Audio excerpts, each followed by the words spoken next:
સુરતમાં યોજાયેલા ડ્રગ્સ અને વ્યસન મુક્ત કાર્યક્રમમાં જય અંબે રિહેબ સેન્ટરના કાર્યકરોની સક્રિય ભૂમિકા જોવા મળી હતી।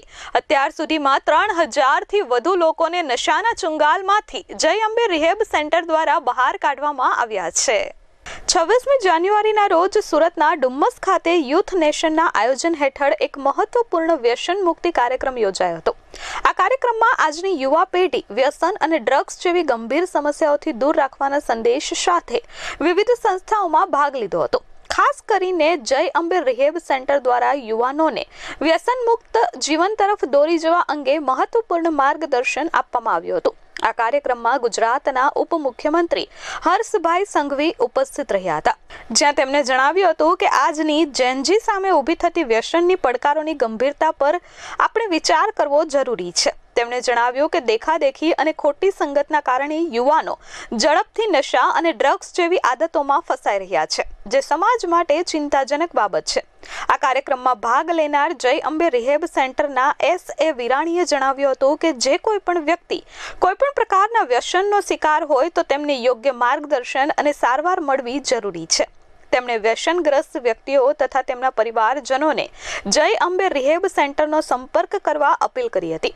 ઉલ્લેખનીય છે કે જય અંબે રિહેબ સેન્ટર દ્વારા છેલ્લા અનેક વર્ષોથી ડ્રગ્સ અને વિવિધ વ્યસનમાં ફસાયેલા લોકોને સફળતાપૂર્વક વ્યસન મુક્ત કરવામાં આવ્યા છે। અત્યાર સુધીમાં 3000થી વધુ લોકોને આ બુરી આદતોમાંથી મુક્ત કરી નવી જિંદગી આપવાનું ઉમદા કાર્ય સંસ્થા દ્વારા કરવામાં આવ્યું છે। हमाરું नाम जो है विरानी जय अंबे व्यसन मुक्ति केंद्र सूरत उपस्थित।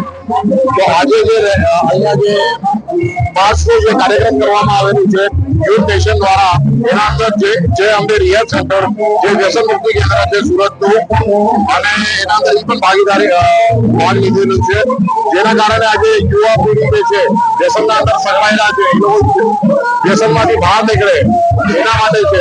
અને એક વસ્તુ મેં કહું કે આજથી 12 વર્ષ પહેલા મેં પોતે વ્યસનના અંદર આદિ બની ગયેલો, અને આજે ફ્રી છું, વ્યસન મુક્ત છું।